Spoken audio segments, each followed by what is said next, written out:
do covet your prayers for my wife. I ask that you pray for her that she'll start getting better. So she's still not feeling too chipper. So I know we've got several that have been fighting it and everything else and trying to prevent it. So there's one thing about the nasty weather. It makes you look forward to the bright sunshine when it finally comes out. So hopefully this coming weekend we'll see some of that. All right, there was a nursery school teacher delivering a minivan full of kids, you know, and while they were going through town, there's a fire truck zoomed past. Sitting in the front seat of the fire truck, there was a Dalmatian dog sitting up there proudly, you know. And children fell into discussing the dog's duties at that time. And one of them said, you know, they use him to keep the crowds back, one of the kids said. No, you got it all wrong, another one said. He said, he's just for good luck. Third child brought the argument to a close. And she said, they use the dogs to find the fire hydrants. Some of y'all understood that, you just didn't think it's funny. Alright. Just for that, there'll be a test at the end of the message. What's the dog's job? Alright. Turn to Exodus chapter 8. Exodus 8. We saw last week, and in chapter 7, one of the first plague of blood, which affected the Nile River. The Nile River was another one of Egypt's gods, so to speak, giver of life, so to speak. And to find that once God turned the water into blood, there was no longer any life-giving properties to it, because all the fish floated to the top and everything else, death everywhere. Not to mention the stench of the blood itself. And let's read this. Verse 22 of chapter 7 says, and the magicians of Egypt did so with their enchantments. Pharaoh's heart was hardened, neither did he hearken unto them, as the Lord had said. Verse 23, Pharaoh turned and went into his house, neither did he set his heart to this also. And all the Egyptians digged round about the river for water to drink, for they could not drink of the water of the river. Everywhere they couldn't find fresh water, because God performed this. And it mentions that the magicians of Egypt did so with their enchantments. They mimicked this or duplicated, or whatever how you want to put it. But it doesn't mention, and they were not able to turn the water, the blood, back into water. And see, that's the key. I mean, it's all these different things that the magicians performed or whatnot through the devil's help. They were not able to turn those things back. Like the swarms of different insects and things, they would duplicate certain things. Matter of fact, we're going to come across one tonight that they couldn't duplicate anyway, which is interesting because it's something that attacks the human body, and they couldn't do anything to make those. But they couldn't do away with any of them. If you look at the plagues, there was nothing they could do about it. It's one thing to mimic something, but another thing to reverse something. They were not able to reverse it. You would think that Pharaoh would have placed his faith in someone that, okay, guys, this is your job. I don't care if you can make them or not. I want you to get rid of them.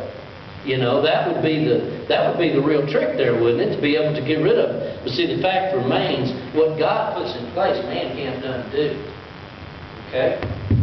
All right? It sounds like it's going up and down. So it's just like salvation. The devil can come with his antichrist and all these different people, places, things, but he can't duplicate life. He can't make life from nothing.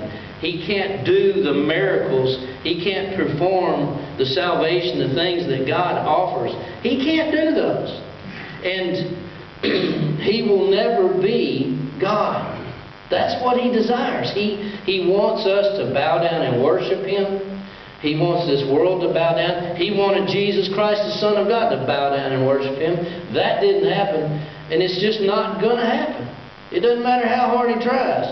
I've read the end of the book. He ain't going to last. He's going to be cast into the lake of fire for all eternity. End of subject. But back to this. As we look at chapter 8, in verse 1, we come up to the second plague, being the frogs. It says, "And the Lord spake unto Moses," verse 1, "Go unto Pharaoh, and say unto him, Thus saith the Lord, Let my people go, that they may serve me."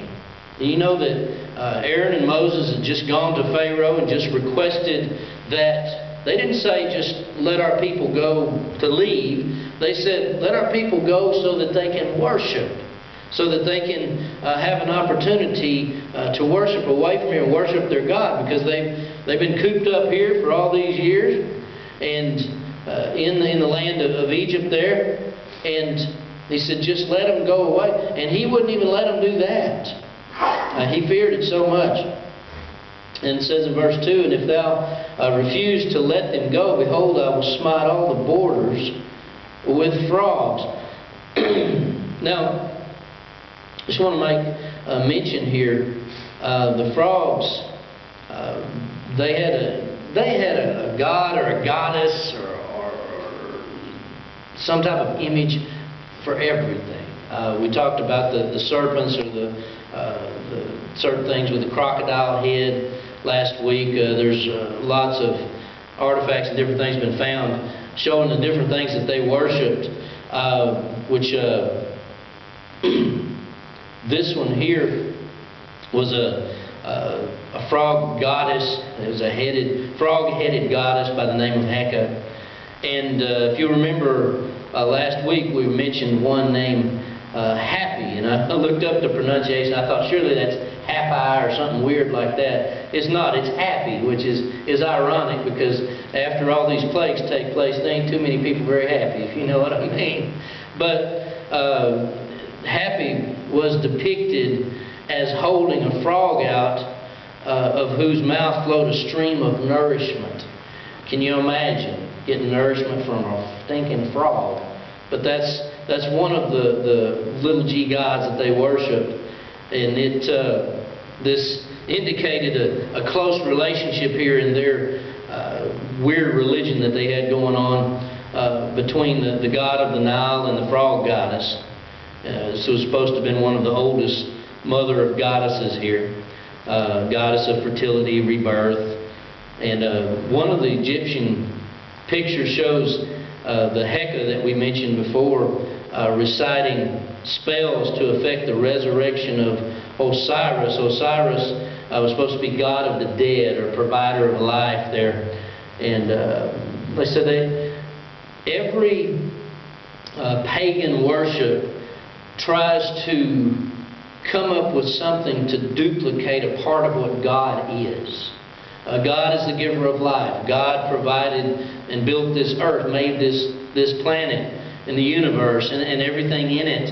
And yet pagan worship tries to develop their own gods and different things in order to answer certain situations.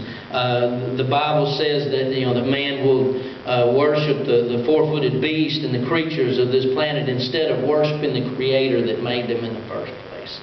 It seems to make more sense to go straight to the source of creation, being God Himself, instead of wasting so much time. There was carvings that showed these deities kneeling before a queen, basically supervising the birth of one of the first or one of the few female pharaohs. There was one in 1478 BC by the name of Hatshepsut. If you can say that 10 times real fast. Not that matters. But here it says, let's see, what verse are we on here? In verse 3, "And the rivers shall bring forth frogs abundantly, which shall go up and come into thine house, and into thy bedchamber, and upon thy bed, and into the house of thy servants, and upon thy people, and into thine ovens, and into thy kneading troughs." Can you imagine your household with frogs in your bedding, in your kitchen. Ladies, you open up the cupboard there to get flour out, and a big old nasty frog hops out of it, you know. In the ovens, outside the ovens, in the trash cans, outside the trash cans, in the chairs, and all on the floors. Everywhere that you went, there was frogs everywhere. And, you know, frogs, they're not the best smelling creatures in the world either, you know, if you think about it. It says in verse 4, "And the frogs shall come up both on thee and upon thy people and upon all thy servants." So not only did that, if you stood still for half a second, you had a frog hopping all over you. All right? Doesn't that give you wonderful little, just, you know, fuzzies? In verse 5, "And the Lord spake unto Moses, saying to Aaron, Stretch forth thine hand with thy rod over the streams, over the rivers, over the ponds, cause frogs to come up upon the land of Egypt. And Aaron stretched out his hand over the waters of Egypt, and the frogs came up and covered the land of Egypt." These frogs, they're everywhere. There's not a place that they were not. You know, when they walked on frogs. When they sat on frogs. Bad situation. Now, one frog couldn't do a whole lot, but the many frogs that they were facing here caused a lot of distress. And of course, there's one thing here. You think, well, why didn't they just kill them? Anybody want to answer that? They're God. They're a God. You don't destroy your gods. Somehow they killed a bunch of them, with the chariots rolling over them. Very possible. And very possible they felt like they were killing their gods. Like in India today, you know. Yeah. They do reincarnation, they won't kill an animal. They Mhm. kill a cow. Yeah. Exactly. There's one of the plagues that affects the cattle as well, and there's a similar situation going on there. But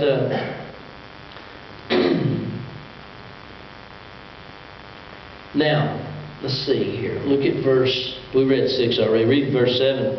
"And the magicians did so with their enchantments and brought up frogs upon the land of Egypt." I'm sure they did. But this right here, we don't want to follow Satan, but we don't want to discount the power that he has.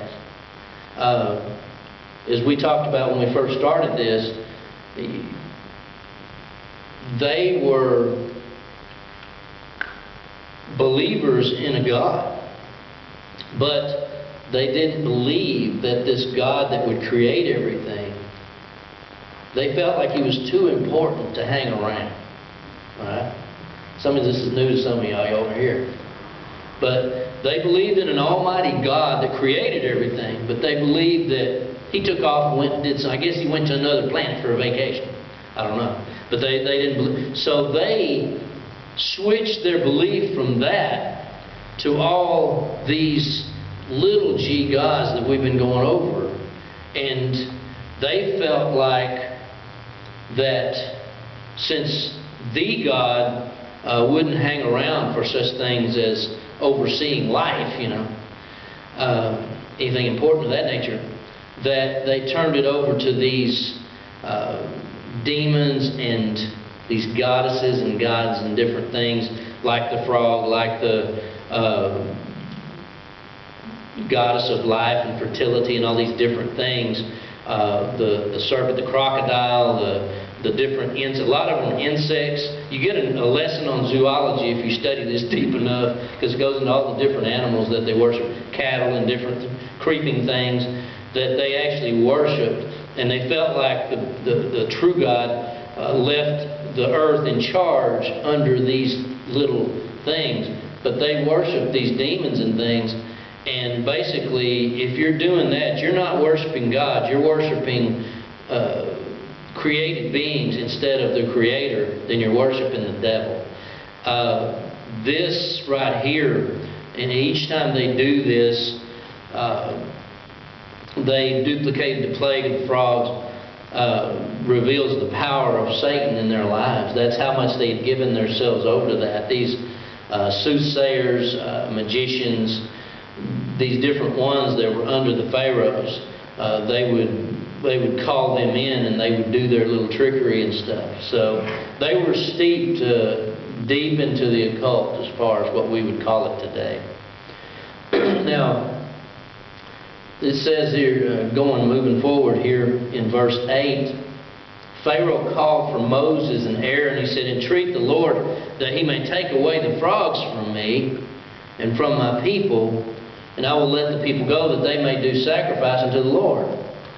And Moses said unto Pharaoh, "Glory over me, when shall I entreat for thee and for thy servants and for thy people to destroy the frogs from thee and thy houses, that they may remain in the river only?" He says, "Okay, this is great." She says, which he said this several times before, and he's hardened his heart. But this time he says, okay, Pharaoh, when shall I recall all these little frogs from everybody so that they only remain in the river? And look at the next verse. Tomorrow. Why? And he said, tomorrow. He said, "Be it according to thy word, that thou mayest know that there is none like unto the Lord our God. And the frogs shall depart from thee and from thy houses, from thy servants, from thy people. They shall remain in the river only." Tomorrow. Isn't that just like us? God says, "I can help you do away with that pet sin." He says, "When you want me to get rid of it?" And we say, "Tomorrow." Tomorrow. Tomorrow will be good, God. That sister, how that song go? One more night with them stinking frogs. One more night in sin. Well, Tommy Stone, wasn't it? Yes. That's a good song. Tomorrow. Wow. But you know what? The truth of the matter is, for a lot of mankind, tomorrow never comes. So, it's interesting to note that although the magicians could multiply these frogs, like I said earlier, they could not remove them. They couldn't get rid of them. Pharaoh was so upset by this plague that he was ready to promise anything. See, I will say this, God was beginning to force this king to acknowledge who he is, who God is, who he is. And that's what this is all about. Look back here. I just want to make mention. Israel, the Hebrews, these first, let's see, the Nile River turned to blood. The frogs were coming upon the swarms of lice. Israel is not exempt from these first three. And the Bible doesn't mention that they are. But it does mention when they are. When the flies come, God puts a stipulation in there. From then on, the Israelites, his children, would not be affected. And I have to wonder about this. We know that when Moses, we know first off Moses kind of hem-hawed a little bit. And Aaron was to speak for him. And that kind of levels off later, comes together. But when they went to Pharaoh, they went to the people first, I believe, and they talked to them about this, people got a little excited about it. The Lord has finally heard our cries, that He's going to deliver us. And we human beings this is not something in the 20th or the 21st century, this is not new to mankind, that we want instant gratification. We have always been that way. Adam and Eve were that way. Eve was that way when she took of the fruit. She wanted instant gratification right then. That's where it started. And, these people, when Moses and Aaron came to them and told them what God had laid on their hearts and what God had said to them, and they were excited. They were like, all right, we're getting out of here tonight. No, you're not. It's a process. It's a process of time. But when it didn't happen overnight, and then lo and behold, it seemed to backfire according to the Israelites, because they came back to Moses, came back to Aaron and said, what have you done to us? Now we don't have straw. We got to make the bricks anyway. We got to get our own straw. And on top of all that, we got to do it in the same time frame. What have you done to us? Instant gratification. Want it right now. I want patience and I want it right now. You know, that's how they were. And I have to wonder if the people had said, we understand, Moses. We understand, Aaron. It's going to take time. We've been here for 400 years to get into this pickle. It's going to take more than just a matter of moments to get out of it. Had they been patient, had they been open, and this is just speculation, but I have to wonder if maybe, I got a little chart here, shows the 10 plagues, you know, in the Bible. Shows the 10 plagues, and Israel's exempt from the first one? No. Exempt from the second one? No. Exempt from the third one? No. The fourth one and on? Yes. I have to wonder if they had been willing to go the distance, if they might have been exempt from all of these. You ever think about that? You ever wonder about that? I wonder about that kind of thing. But, see, to begin with, God is not only just trying to influence Pharaoh and the Egyptians and show them where all these little gods are belonging, but He's got to convince the Israelites that He is the one, the true and the living God. And He did send Moses. He did send Aaron to set them free. Because see, they're going to have to eat crow here at the end of this. Alright? When they're actually leaving. Because just as God prophesied from the very beginning, not only will you leave, but you will leave with a strong hand behind you. Get out of here. That's the way it's going to be. And God said that's the only way it can be. He said everyone within shouting distance and farther away is going to know that I'm the one that set them free. That set you free. I done got way off my notes, but we're having a good time, right? But let's see here. Let's read on. Where are we at? Verse 11, something like that. 12. It says, and Moses and Aaron went out from Pharaoh. And Moses cried unto the Lord because of the frogs which he had brought against Pharaoh.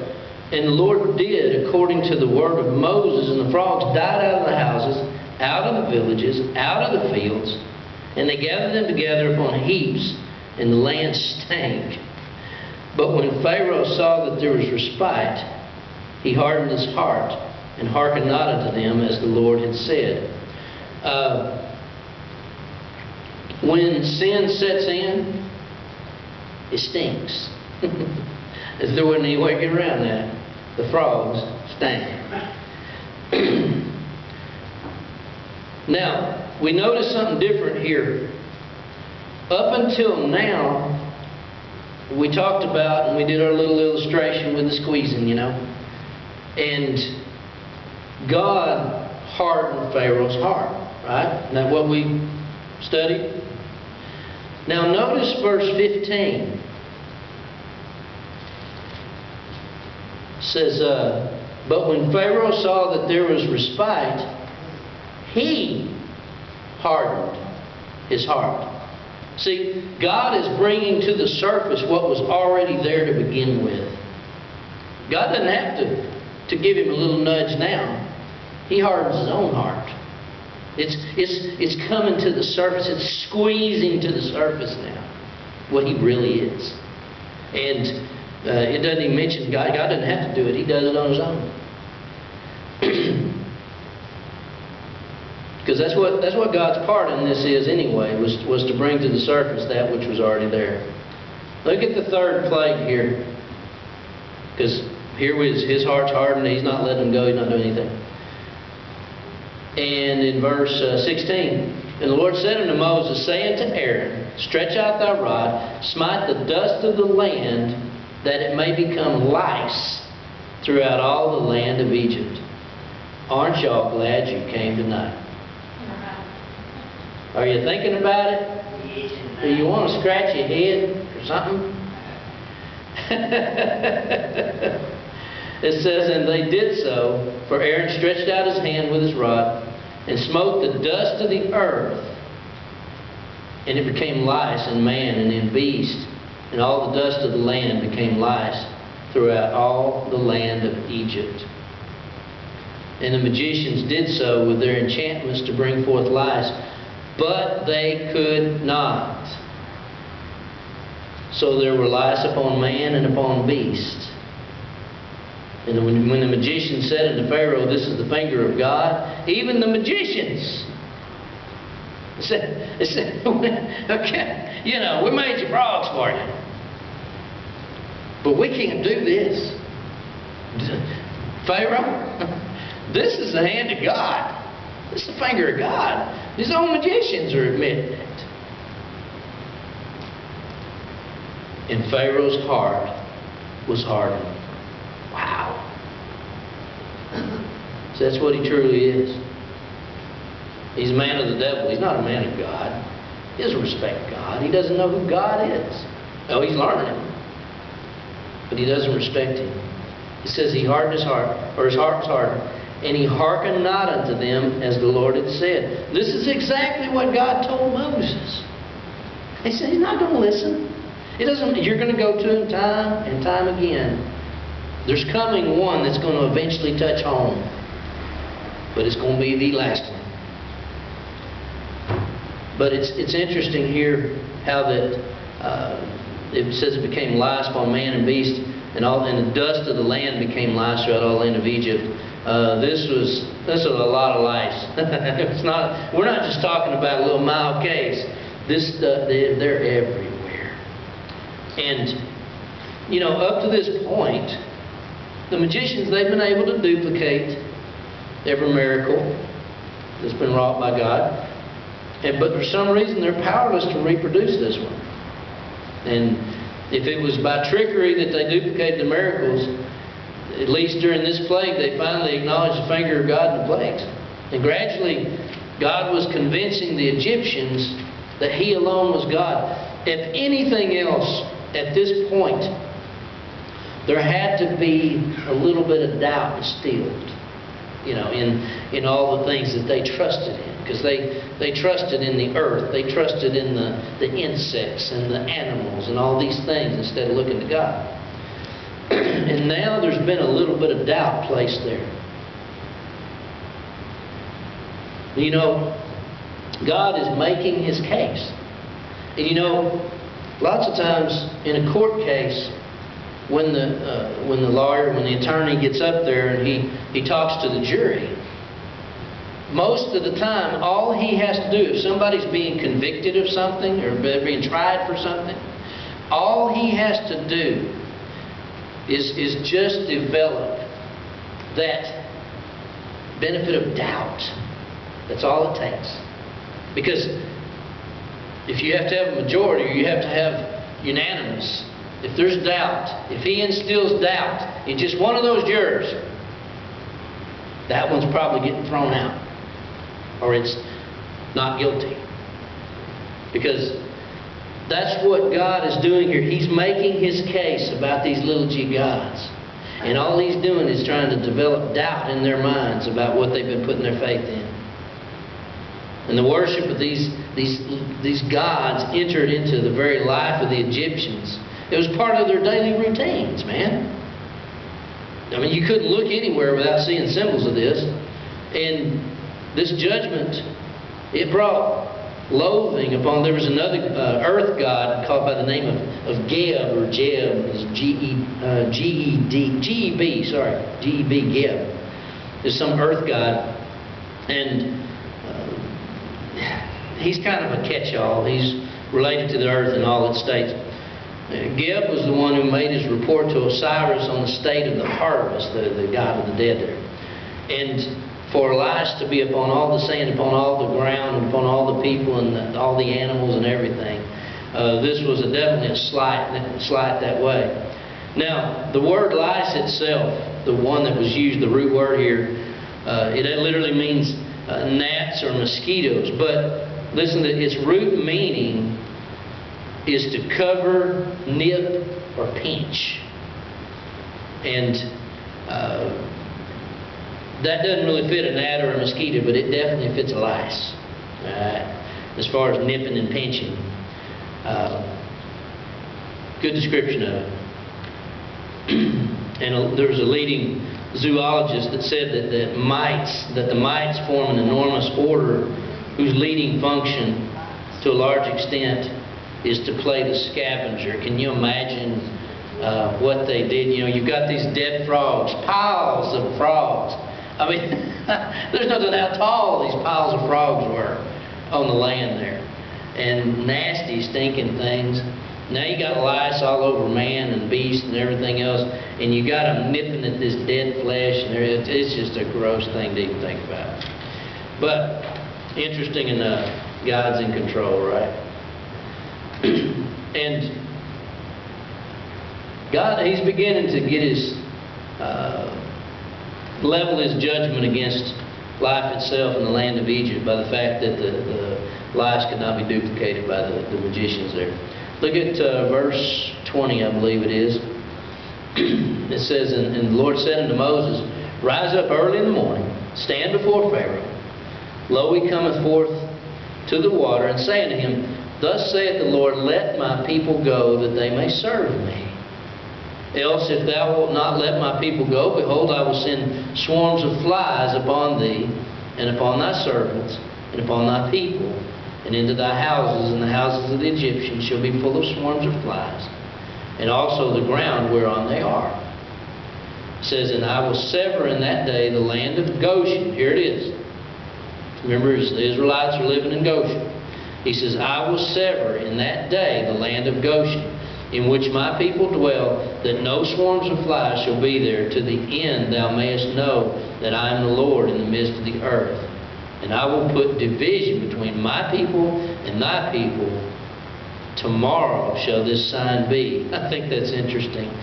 God said, you wanted one more night with the frogs, you wanted it tomorrow? I'll let you know tomorrow's when I'm going to give you this sign. I love it. Well, He's just putting it in His face. And up until this time, as I mentioned earlier, the plagues had touched both the lands of Egypt and Goshen, where the children of Israel lived. And many people were probably telling Pharaoh that since Goshen was also affected by the plagues, the phenomena of the plagues had a natural explanation. You know, it's happening everywhere. It's just a coincidence, you know, that type of nonsense. But now it's going to change. And you know, it's possible they attributed this vexation to one of the Egyptian gods. Maybe they were blaming the Egyptian gods. But everything is crystal clear at this juncture. However, when God declares that from now on there was to be distinction, and none of the following plagues would touch the land of Goshen, the home of Israel, from now on judgment would fall only upon the land of Egypt. And here, the fourth judgment, the plague of the flies. And these flies, whether you believe them to just be flies or you know, they could be they had a sacred beetle called a scarab that was very well known in Egypt. There's they found a lot of golden images of these things in the tombs there. And they were sacred to the sun god Ra. Now, the severity of this plague is reflected in the fact that Pharaoh was willing to reach some sort of compromise with Moses at this time. And let's look at the proposal that Pharaoh makes as the fly or the beetles invaded the land here. Look at verse 24. It says, And the Lord did so, and there came a grievous swarm of flies into the house of Pharaoh, and into his servants' houses, and into all the land of Egypt. The land was corrupted by reason of the swarm of flies. Pharaoh called for Moses and for Aaron, and said, Go ye, sacrifice to your God in the land. Now, he's talking about right there Basically, Moses, why don't you go in your backyard?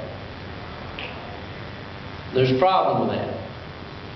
Look at this next verse. And Moses said, "It's not meet so to do, for we shall sacrifice the abomination of the Egyptians to the Lord our God.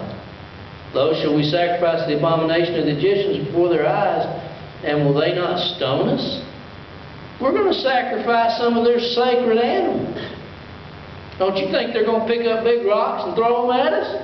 Come on, Pharaoh. That's not going to work.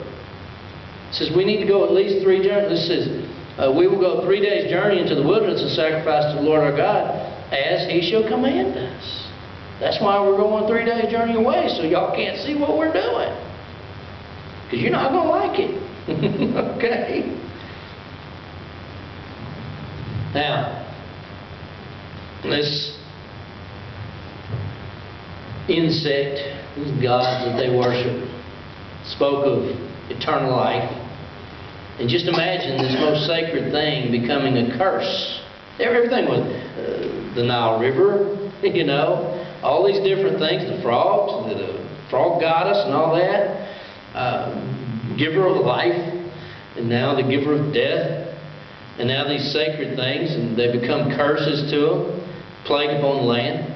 Pharaoh wanted to work out a compromise. He made 4 compromises in all before the plagues came to an end. Moses and Aaron wanted the children of Israel to go 3 days' journey in the wilderness and sacrifice. Pharaoh says, "All right, you can sacrifice, but just stay here." And that's the same kind of compromise that a lot of Christians make. You know, it's always satanic.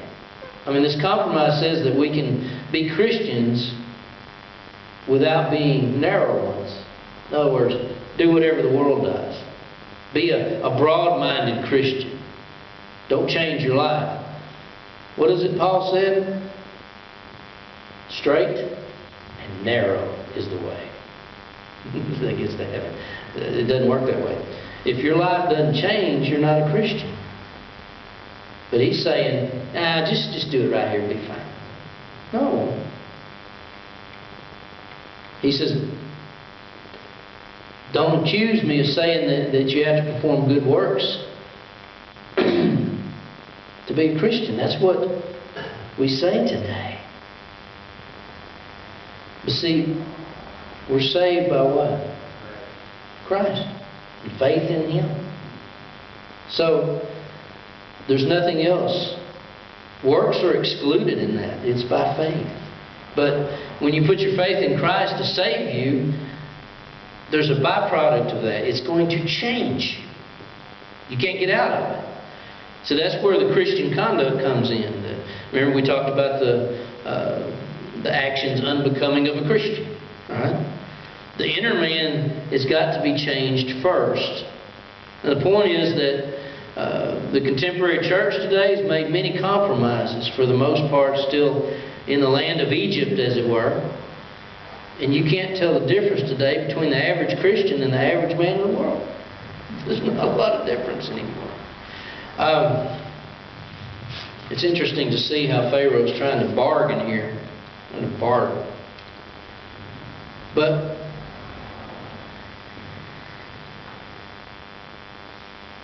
an example. We're in a race today. 2 horses. One horse is black, one's white.